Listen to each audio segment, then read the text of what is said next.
Hi, I'm Val Hart in San Antonio, Texas, founder of Val Hart and Friends at valhart.com. Welcome to the Real Dr. Doolittle Show, the show for animals and the people who love them.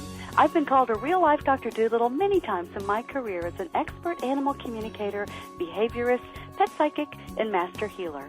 My mission and passion is to improve the lives of animals the world over by helping humans learn how to speak their language, how to understand their viewpoints, and heal. After all, our love of animals helps us be better humans, and the more balanced and healthy we are, the more balanced and healthy they can be too. Be sure and look for my CDs on iTunes. And to find out more about my work and to receive your free Quick Start Animal Talk course, just go to my website at valhart.com. While you're there for a limited time, you can also apply for a complimentary Happy Animal Assessment session. And if you want to learn how to be your own Dr. Doolittle, check out the world's first complete Animal Communication Made Easy system available now on my website at valhart.com. Thank you and enjoy the show.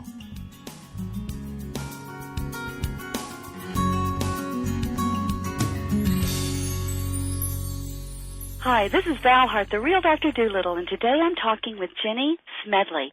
Jenny has had an empathy with animals since she was 2 years old, and she's written and published many books. She has 2 bestsellers on pet souls for Hay House, Pets Have Souls Too, and Pets Are Forever. Her new book, My Dog Diary 2013, and My Cat Diary 2013, will be published in August of 2012. Jenny currently writes regular columns for It's Fate, Fate and Fortune, and Soul and Spirit magazines in the UK, Take 5 in Australia, and Lucky Break in New Zealand. For 2 years, she's hosted her own spiritual chat show on Taunton TV, interviewing people such as David Icke, Reg Presley, and has been a guest on 350 radio shows worldwide, including Iceland, South Africa, USA, UK, and Australia. And she's appeared on many TV shows, both in the UK, USA, and Ireland and Australia. She's a guest on radio. Oh, my God, you've got a long list here, Jenny. Your most recent appearance was on the Richard Bacon Show on 5 Live, and you're just all over the place, girlfriend. Just about. You are. Your most recent press appearance was in the Daily Mail and world-renowned the Daily Express. You live with your husband of 40 years, Tony. Congratulations on that. And your reincarnated dog, Casey, in the Blackdown Hills area of the beautiful county of Somerset in England. Jenny's website is jennysmedley.com, JennySmedley.com. Welcome to the show, Jenny. I'm so glad you're here. Thank you. It's so nice to speak to you at last. I know. I love it. We had a little bit of a challenge getting our lines to connect over the pond. But you're appearing. I'm in San Antonio, Texas, so it's so much fun to be. It's not bad, really, is it, being able to talk to people live so far away? We tend to take it for granted, really, don't we? These days we do, and it wouldn't be that long ago that this would just be a flat-out miracle. And, in fact, it is, isn't it? That's amazing. Yes, it is. Yeah, I love it. So I so relate to you. You know, you have an empathy with animals since you were 2. I know when I was a child, I was known for, wild feral animals, coming up to me and, hanging out with me and all of that. And, I so get that. In fact, I went through a phase, I think I worried my parents dreadfully, but I went through a phase where I thought I was a dog. I went through a phase where I wanted to be a dog. I don't think I ever got as far as thinking I was one. Actually, I always wanted to be a horse. A horse, yes? A horse, because I always, I've always ridden horses, and I think I wanted to be strong like a horse, be able to gallop like a horse. I thought horses were fantastic. They are. They're almost magical. They're just amazing.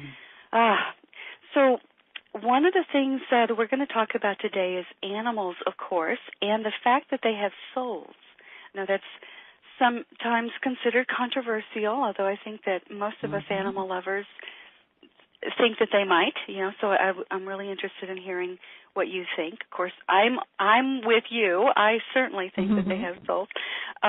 You say that you believe that the future of our society as well as our planet rests on mankind changing his attitude toward animals and how they are treated.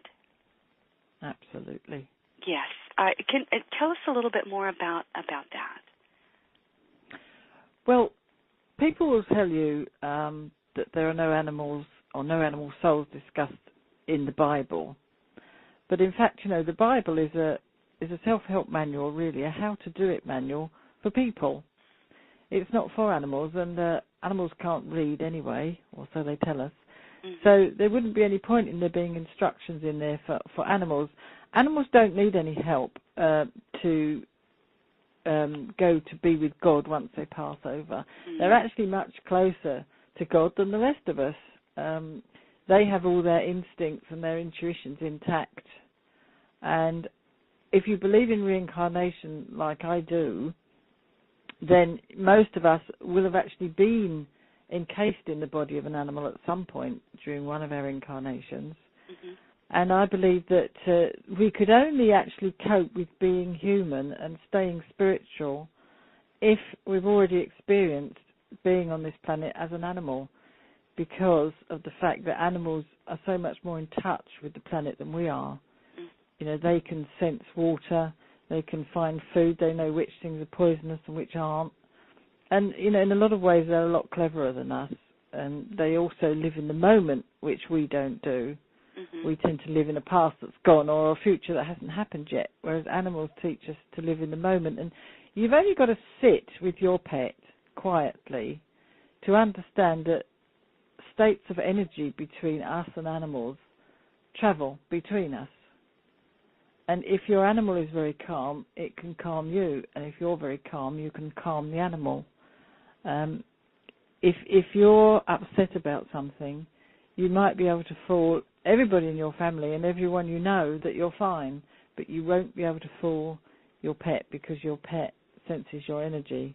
Yes. And in that respect, I feel they are on a different spiritual level to us. Yes. Animals don't judge us like we judge each other.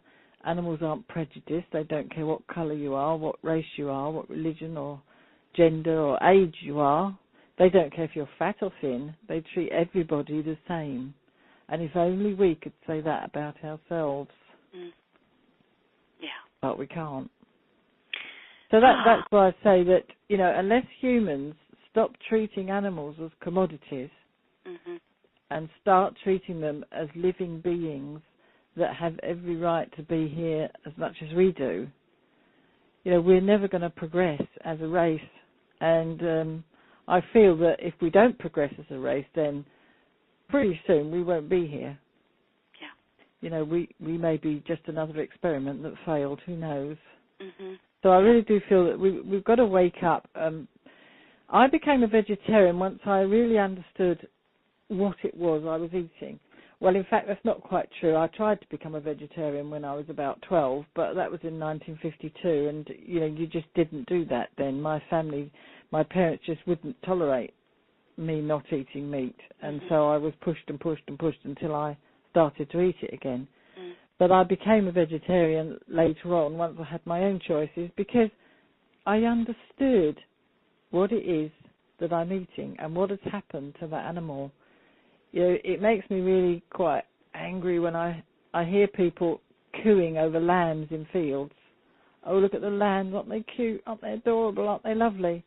Mm-hmm. Never even thinking that in a month's time that lamb will be killed, cut up into pieces and be on somebody's Sunday dinner table.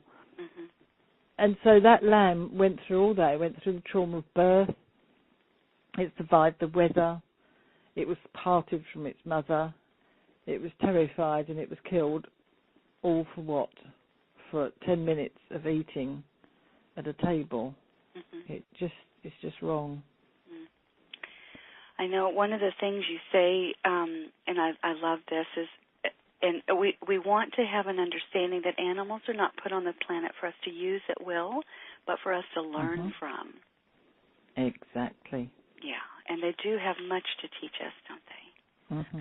They do. They definitely do. Yeah. You know, when an animal loves, it's unconditional, and not many people experience that either.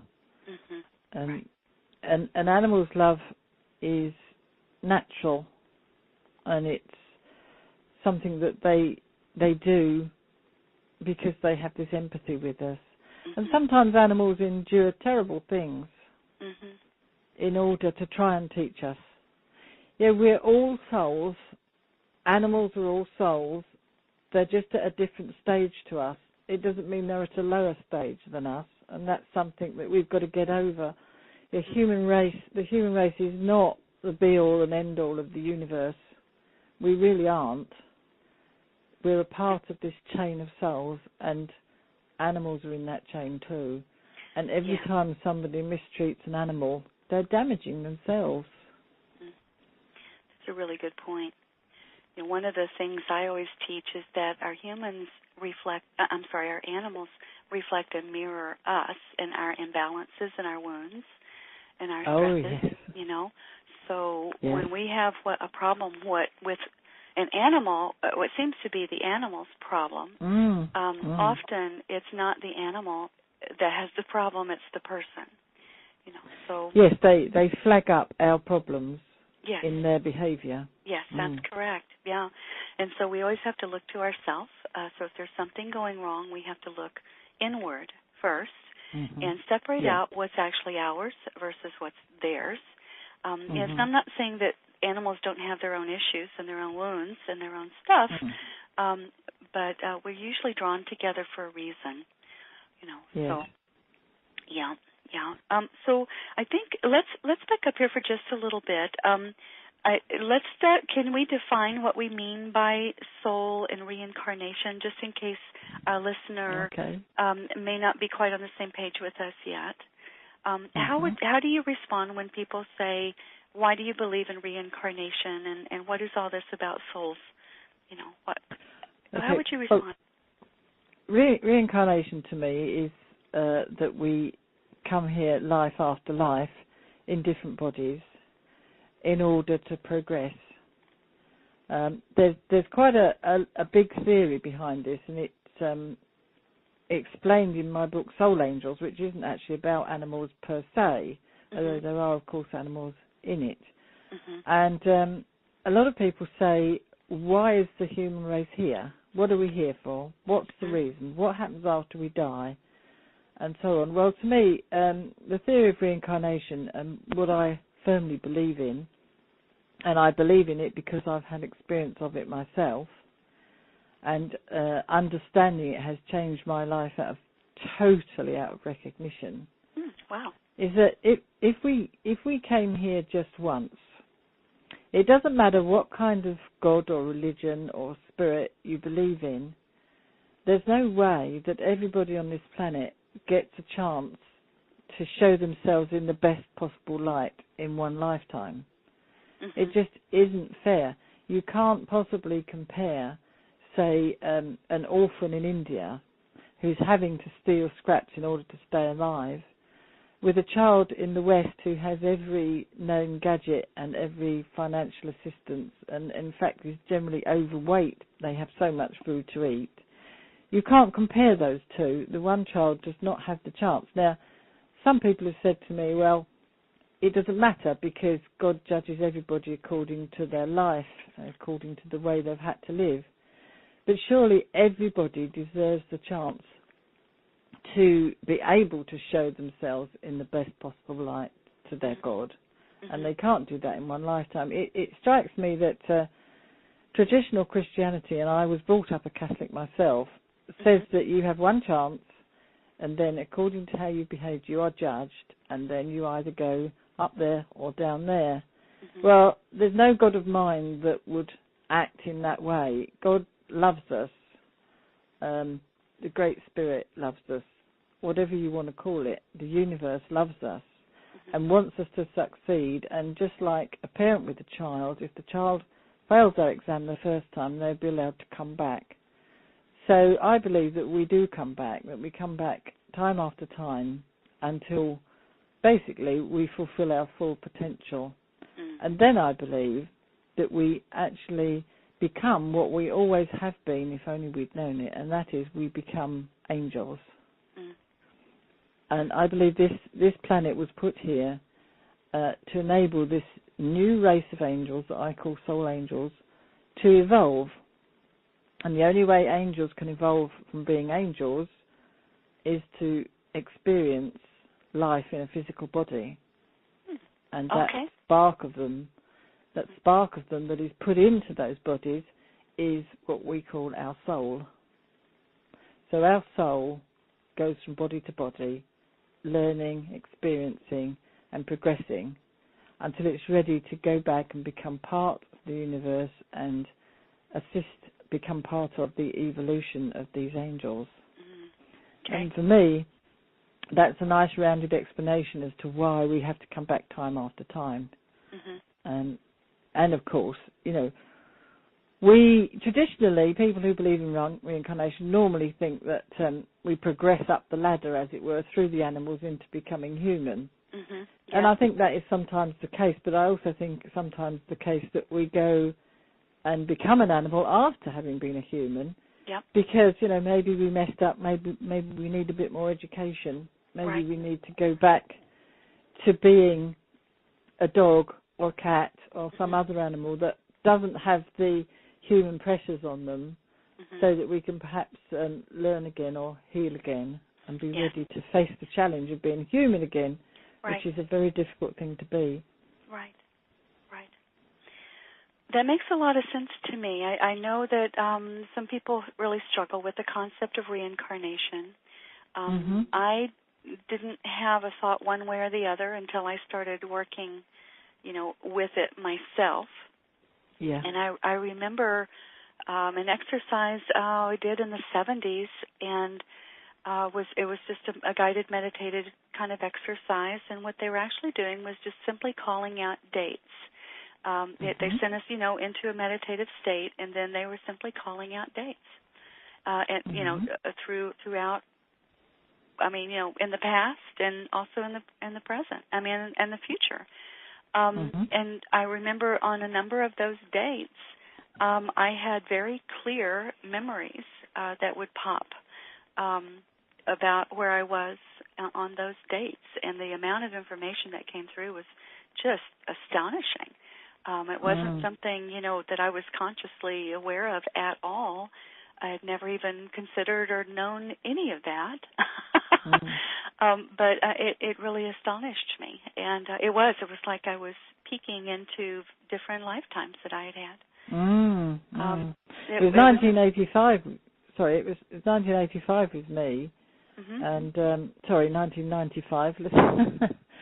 Get it right. As I said, I was brought up a Catholic, and they don't believe in reincarnation at all. And I had my own experience, and within literally a few months of understanding that I'd had a past life, I was songwriting, I was writing books, I was losing weight, I came out of a deep depression, I ended up doing the TV show. It was just ridiculous. I wrote a song that was an award-winning song, even though I'd never written any before. Wow. It was just like this floodgates of creativity just came pouring out, because I welcomed back to myself all the people I'd been in my history. People who don't believe in past lives, I think they're suffering from what I call amnesia of the soul, because it's like as if you imagine if you'd had some kind of an accident and got amnesia in this lifetime and couldn't remember your own childhood, couldn't remember your own early years, it would be impossible to be the whole person that you are. And it's the same with your soul. If you don't remember all your soul's journeys, then you can't become the soul that you're meant to be. Yeah. Well, I think in the Bible it refers to that as the veil. The veil can be quite opaque and quite thick until we have eyes to see, and the veil is parted so we can see. And I think that sounds like what happened for us, for you and I, and I hope that it's happened for our listeners. And if it hasn't yet, then I certainly would encourage you to consider and to at least be open to the concept and see what happens. This is all personal experience. I mean, neither of us joined a cult and got our brains washed. No. It simply was a natural, occurrence. And I know you've had this experience too. I remember in the early 90s, I was working at Wildlife Rescue, a center close to us that rescues wildlife, basically, that's been injured or is ill or caught in the wrong place or something like that. And they take care of them and release them back into the wild if they're able, and if not, they take care of them until they, pass on. And I remember working with a deer that had been injured, and the deer was skittish with everyone else, but with me, I would go out there, and he would look for me to come, and we would sit together and hang out, and I would feed him his favorite treats, and he would ask for different things, and I would bring those, and we had a really special relationship. I just loved hanging out with this deer. And at one point we were chatting, and he started asking me about, actually, your neck of the woods, about England and what was happening in the world. And he was asking me amazing and intelligent and informed questions. I did not know how to respond a lot because the time frame that he was asking about was actually in the mid to late 1880s. And I asked him to tell me more about his life and why did he know any of this? And he told me that he had been an English gentleman, a country gentleman in that era. He showed me an image of himself and the property that he owned and told me his story. And he said that he had always, he had used to hunt deer, and at one point he had had an encounter that he wound up admiring and envying deer, and started studying them, and had his heart's prayer was that he would love to be a deer. I don't know why, but he just fell in love with deer, and his prayer was heard, and he had been a deer for a number of lifetimes at that point, and loved the lifestyle. Told me a lot of stuff about how different it is and how wonderful it is to be a deer. It was quite interesting, and the questions he was asking, I didn't know a lot of those people or situations or political intrigues and all of that, and I had to go do some research, and sure enough, the things that he was saying were exactly fit in that time frame. So wow, quite a fascinating experience. Fantastic. Yeah, so I know that also with reincarnation, just touch on this one thing and then let's move on, but the Bible actually does refer to reincarnation, does it not? Isn't there a phrase in the Bible where Jesus is talking about the many lifetimes? Well, I don't think there. See, the problem is there's so many different Bibles, aren't there? The Bible that I was taught with at school is totally different. I mean, my son is an active Christian, and the Bible that he uses is totally different from the Bible that I was taught. Okay. And all right. it just depends on how they translate it. I mean, the belief is that there was stuff in the Bible that was taken out by the Roman emperors. That's the belief. Yeah, got it. Yeah, that's a really good point. And I'm not, promoting Christianity here. I know that a lot of the Western peoples have a Christian, background. So whatever your beliefs are, I will say that I know, and you're experiencing too, because you also communicate with animals, right? Is that they have a lot to tell us, and they can tell us a lot about our past together. I know a lot of animals, when I've worked with people and their animals, they'll tell me, we've been together many times, and they'll say, sometimes I was the same type of creature that I am now, and sometimes I was not. Sometimes they were a different, different type of being also, and sometimes the issues that they're struggling with today are the same things or wounds from a past life experience. So sometimes we have to go there to heal. So. Absolutely, and definitely your animals can help you to heal past life traumas.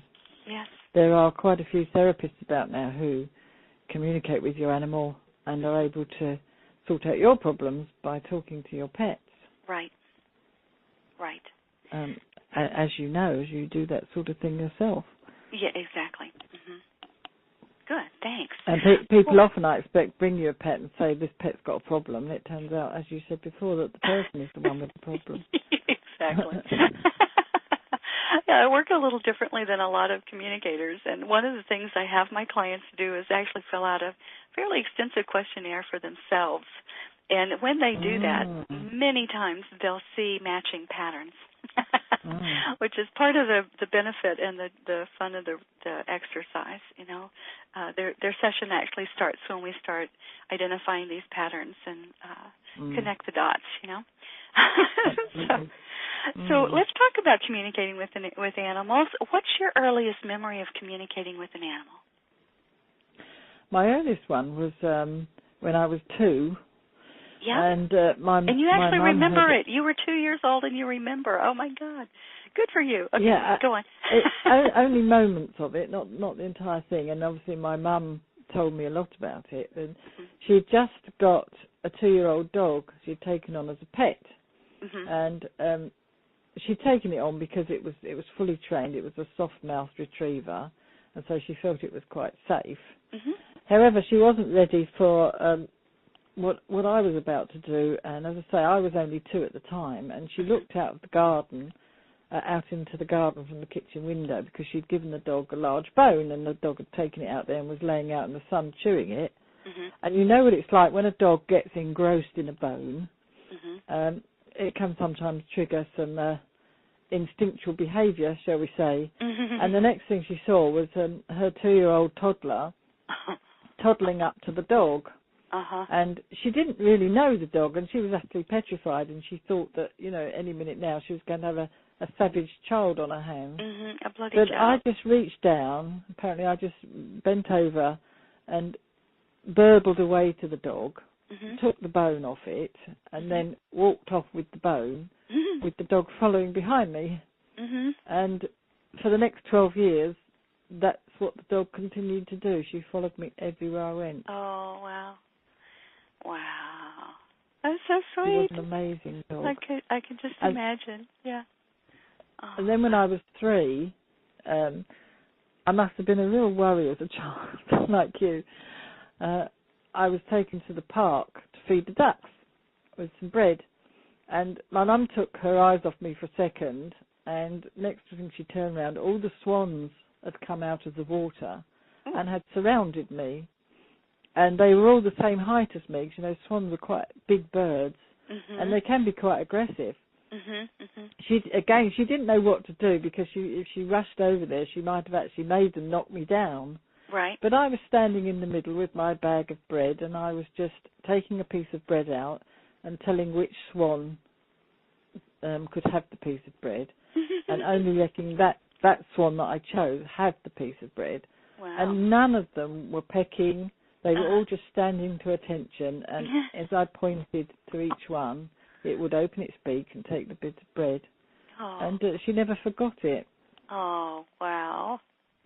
I love that story. I've got such a wonderful image of you surrounded by the swans, you know, very respectfully and lovingly, and just perfectly happy to hang out with a 3-year-old child, and to accept your morsels of bread in their due. Oh, that's so sweet. Oh, wow. I like you, you know, I just went on like that. You know, there were episodes of a cormorant on the beach, which are quite big birds, as you may know. I'm not sure if you have them over there, but they are seabirds, and they've got a really big curved beak. And I came across one on the beach, and these children, it was covered in oil, and the children were throwing bits of bacon to it, and I asked them how long it had been there, and they said a couple of days. And I said, well, why haven't you rescued it? And they said, you've got to be joking. We're not going to risk getting bitten by that.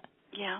Because I just walked over, spoke to the bird, picked it up, tucked it under my arm, and took it to the rescue centre. And oh my gosh. It's just natural, isn't it? You don't have that fear for some reason. Yeah. You just don't have it. Yeah. My brother had a pet monkey. Sorry. I was just going to say, what we have when we are in tune is we approach each other with respect.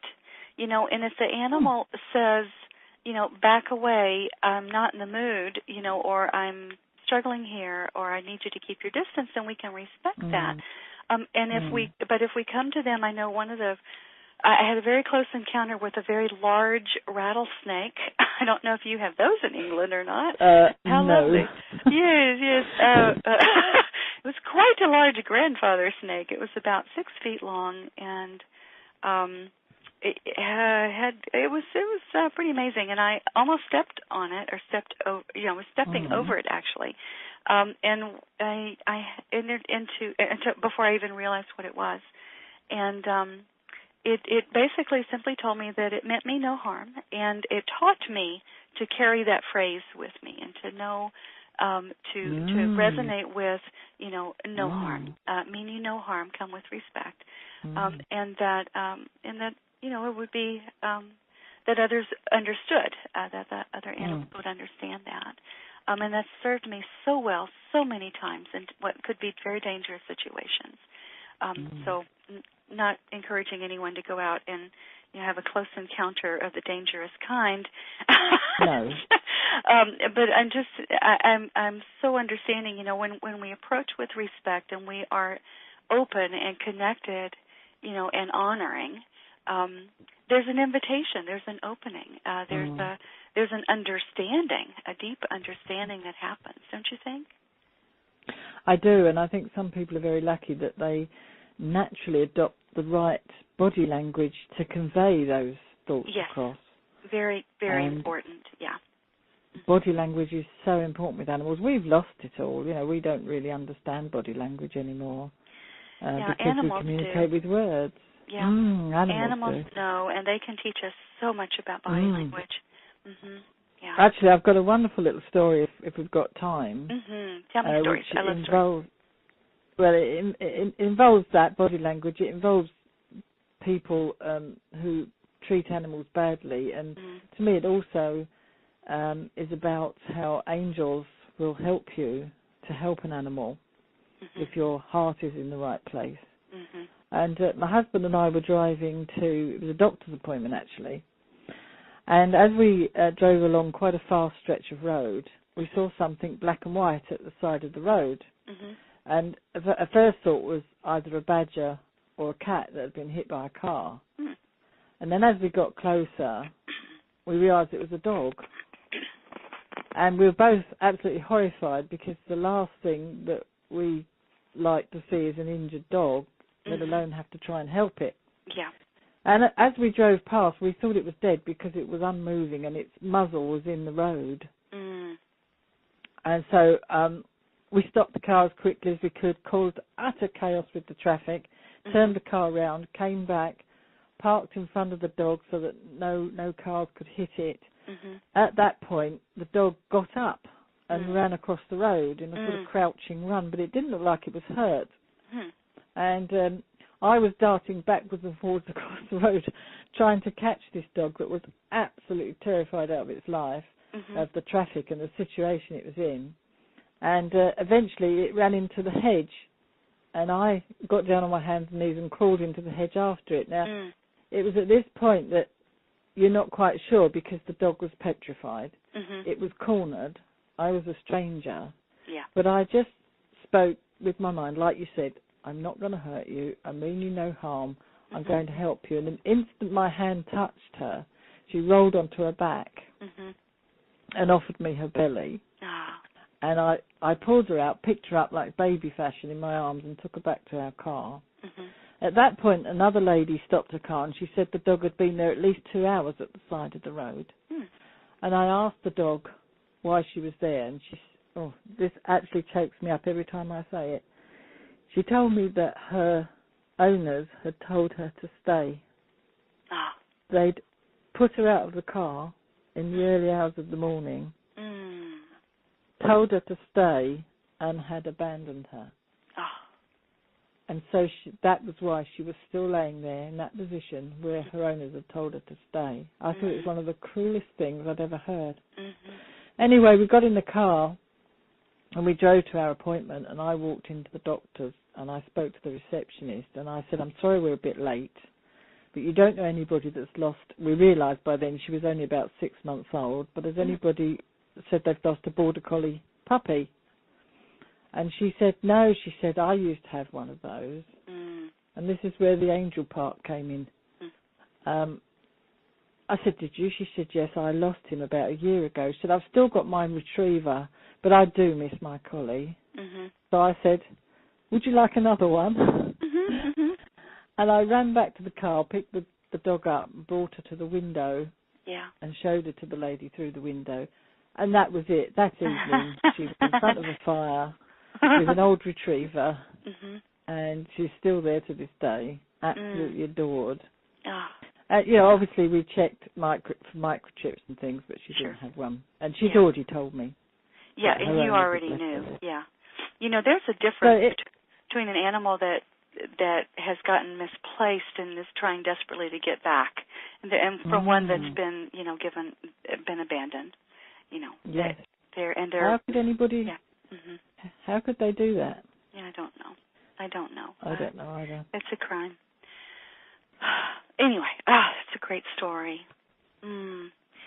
Let's move on. So you've owned some pretty special pets. I have, yes, indeed. Yeah. Very much so. Yeah. Horses, cats, and dogs. Mm-hmm. So you want to tell us about perhaps one? Yes, I could tell you about my dog. Okay. Who's actually not in the room with me at the moment, which would annoy her intensely, but she does have a rather loud bark. About 8 years ago, I had my beloved dog Ace for all of her life, which was 15 years. She was a big black dog, a Labrador cross German Shepherd.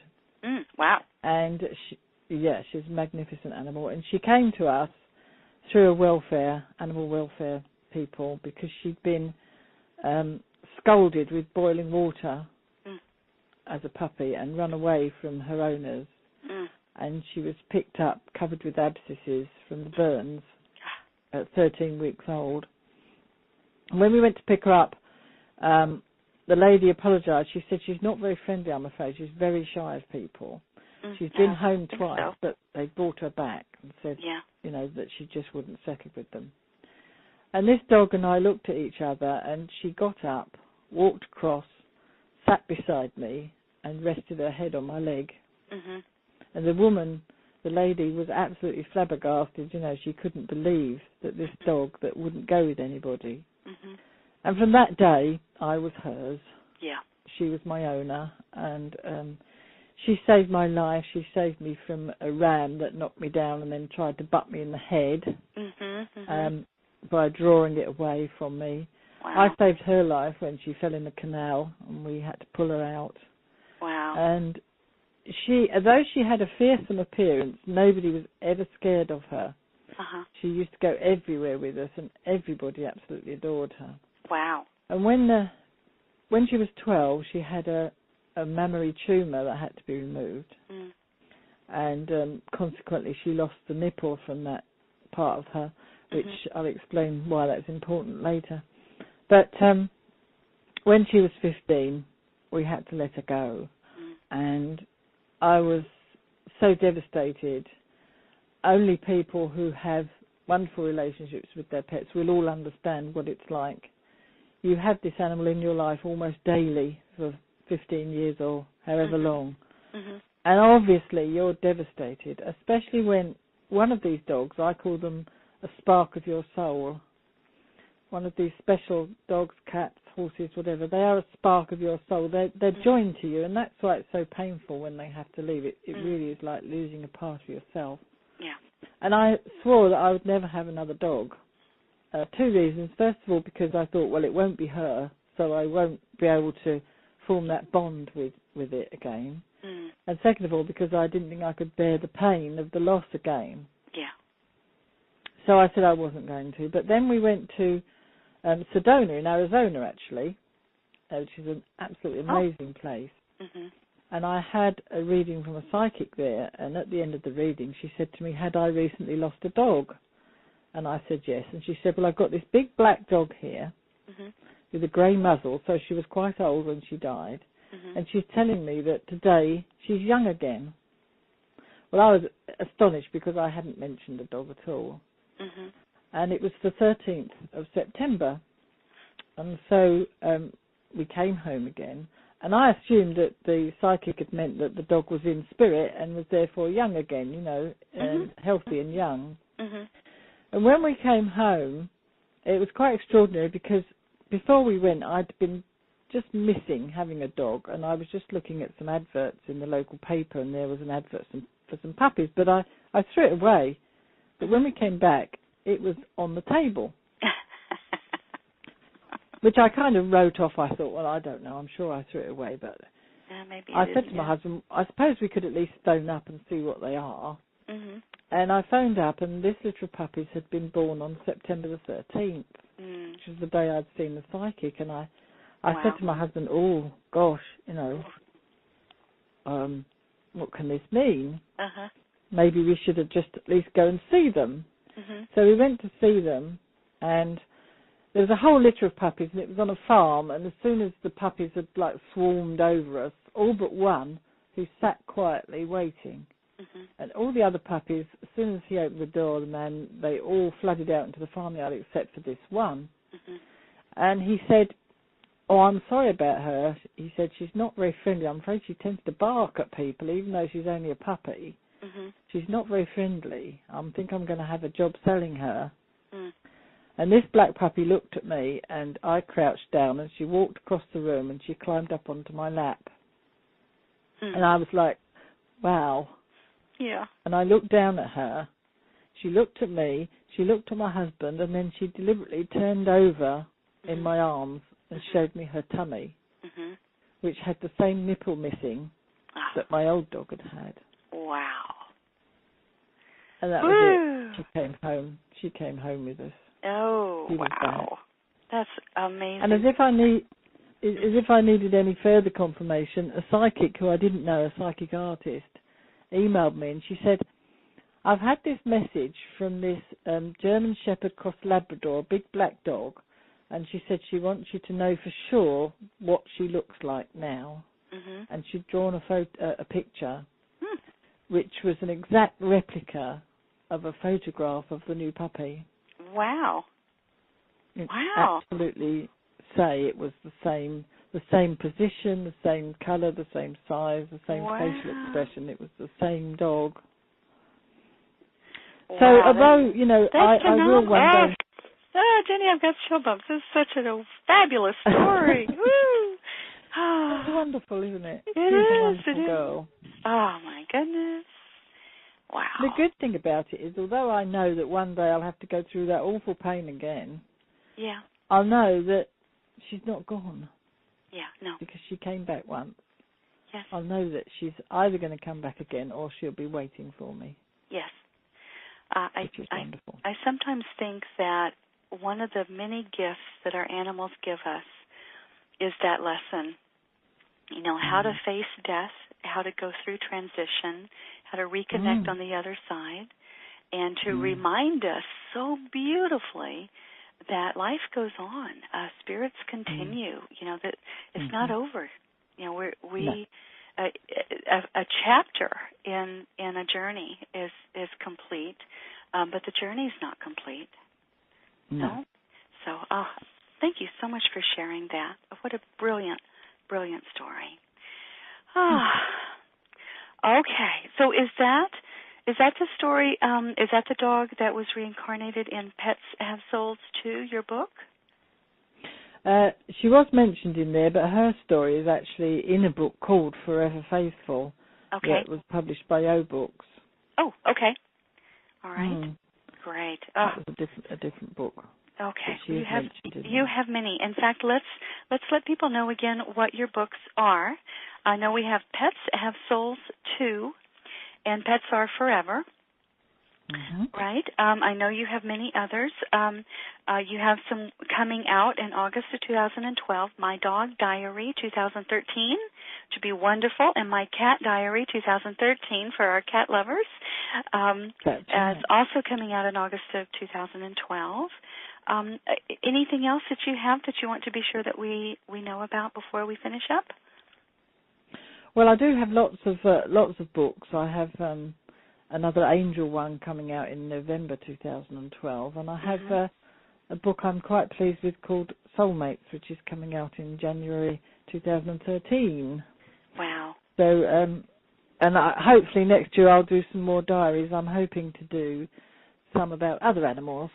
Wonderful. Because I felt they were left out a bit. I got it. Yes, there's so many animals, so many amazing stories. So I know you have a very special invitation for our audience today. Would you like to share that with them? Yes, what I would love them to do is I would love them, because I'm sure there are thousands out there now who are saying, oh, I had a cat that did this, I had a horse that did that, and it was amazing. And I would love for them to email me and tell me their story, and then maybe I can immortalize their pet in a future book, which would be fantastic. Okay. So you want them to send you their amazing animal stories, and you want to include them in books. That would be fantastic. Woo! So I know a big part of your journey and your message and your voice in the world in so many wonderful ways is about helping animals be understood and valued, for us to remember and to know to treat them with respect and kindness. Absolutely. So I know one of the quotes here is, all it takes for evil to happen is for good men to do nothing.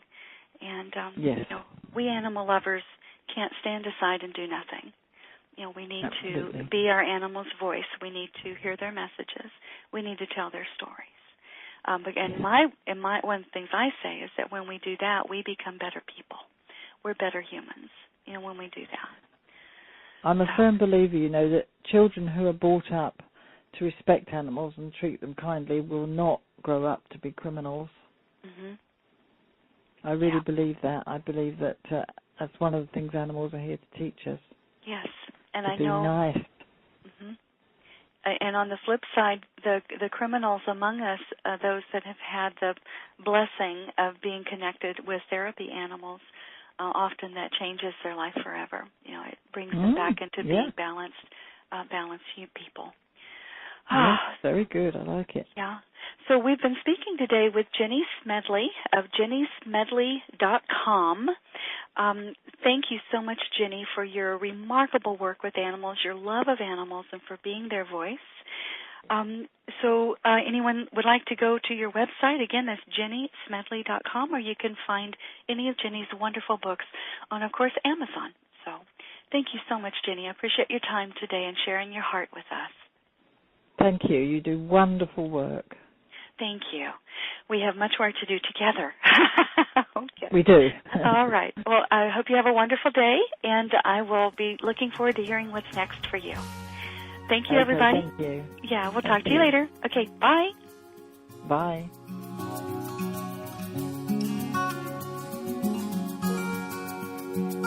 Thanks for listening to the show.